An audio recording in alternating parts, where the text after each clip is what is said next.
उत्तराखंड का एक छोटा सा गांव सीतामढ़ी, आज 3 दिन हुए बारिश लगातार हो रही थी। हर चीज़ जलमग्न हो रही थी। नन्हे नन्हे पेड़ पौधे तो इतनी बारिश में अपना वजूद ही खो चुके थे। छोटे छोटे घर, दुकानों और खेतों में पानी भर चुका है। खेतों की मेड़ किनारियां टूट चुकी हैं। धान के किसान जहां बारिश शुरू होने पर पहले बहुत खुश थे कि उनकी फसल को पानी मिल गया, अब वे भी चिंतित नजर आ रहे हैं। हर इंसान अब प्रार्थना कर रहा है कि इंद्रदेव अब शांत हो जाएं। क्या पता यदि ऐसी बारिश लगातार होती रही तो कितनों के घर चूल्हे भी नहीं जल पाएंगे, क्योंकि कुछ लोग रोज़ के कमाने और खाने वाले होते हैं। यदि 2 दिन से ज़्यादा घर रुक जाए तो वो समय की रोटी के भी लाले पड़ जाते हैं। आज तीसरे दिन बारिश का प्रकोप कुछ ज़्यादा ही था।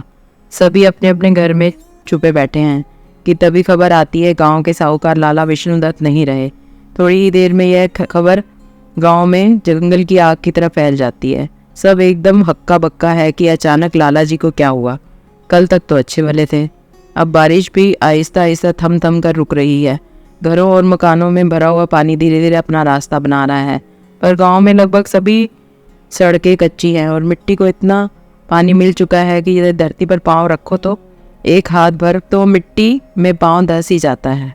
उसी गांव में जब वह खबर एक लकड़ी का टाल चलाने वाले राजकुमार को चलती है तो वो मन ना होते हुए भी हाथ में छाता ले लाला विष्णुदत्त जी के अंतिम दर्शन को निकल पड़ता है। और सोचता जा रहा था उस दिन को जब उसने गरीबों के चलते और अपनी बेटी की शादी के लिए लाला विष्णु से 50,000 रुपये का कर्ज लिया था। बेटी तो विदा हो गई, लेकिन कर्ज का ब्याज सुरसा के मुंह की भांति बढ़ता ही जा रहा था। उस पर भी दिन रात लाला जी का तगादा रहता। वे यह न समझते कि उसकी भी कुछ मजबूरी होगी। लाला जी को रुपए पैसे की कोई कमी ना थी, पर ब्याज का खून मुंह लग चुका था। ऐसे में बेचारा गरीब राम कुमार करे तो क्या करे, ब्याज भरे या घर खर्च चलाए।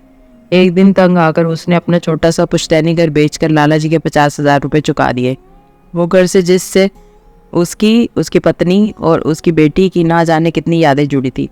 राम कुमार का खुद का बचपन, बहन भाई के साथ की यादें, अपने माँ बाप के साथ बिताई हुई आखिरी यादें, उसकी पत्नी जानकी का ससुराल में आना और उसके छोटे से घर को स्वर्ग बना देना, और उसकी अपनी बेटी मणि के साथ बिताया हुआ हर पल उस घर की चार दीवारी में नजर आता था। घर की एक एक दीवार को उसने बहुत ही प्यार से सींचा था। घर ज़्यादा बड़ा नहीं था, पर यादें बहुत अनमोल थी। पर मरता क्या ना करता। लाला जी ने उसकी मजबूरी ज़रा ना समझी। उसे अपना घर बेचकर, अपना आस पड़ोस सब कुछ छोड़कर अपनी पत्नी सहित अपनी लकड़ी की टाल में आकर रहना पड़ा। ये लकड़ी की टाल ही अब उनकी ज़िंदगी का सहारा थी। धीरे धीरे राम कुमार और उसकी पत्नी जानकी इन सब के अब अभ्यस्त हो गए। ईश्वर की कृपा से राम कुमार दोनों पति पत्नी की गुजर बसर लायक कमा ही लेता और दोनों पति पत्नी प्रभु के भजन गाकर सुख में जीवन काटने लगे। राम कुमार अपनी टाल की लकड़ियों को बहुत ही हिफाजत के साथ रखता, ध्यान रखता कि कहीं उसकी लकड़ियां गीली ना हो जाएं, क्योंकि उसकी रोजी रोटी थी ये लकड़ी की टाल। वैसे भी जब इंसान से एक बार सब कुछ चला जाए तो जो कुछ भी उसके पास थोड़ा बहुत बचता है वो उसके लिए बहुत अनमोल होता है। वो उसे बहुत संजो कर रखता है। ऐसा ही राम कुमार का हाल था। दोनों पति पत्नी बहुत संतोषी स्वभाव के थे। वैसे भी जब इंसान की आवश्यकता ना के बराबर हो और मन में संतोष हो तो थोड़े में ही बहुत सुख पाता है, और यदि मन में ही संतोष ना हो तो दुनिया की दौलतों से मिल जाए वह फिर भी और अधिक के लिए भागता रहता है। ईश्वर की कृपा से राम कुमार के परिवार में सब कुछ थोड़ा थोड़ा ठीक होने लगा था। इन्हीं यादों के झुरमुट में चलते चलते लाला जी का घर कब आ गया राम कुमार को पता ही ना चला। घर से रोने पीटने की आवाज़ें आ रही थी। हर कोई लाला जी के इस तरह अचानक जाने से हक्का बक्का था।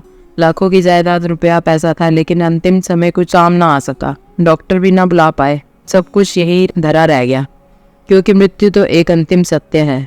कहा भी गया है, लाख लाख माया जोड़ी पर संग ना जाए एक कौड़ी।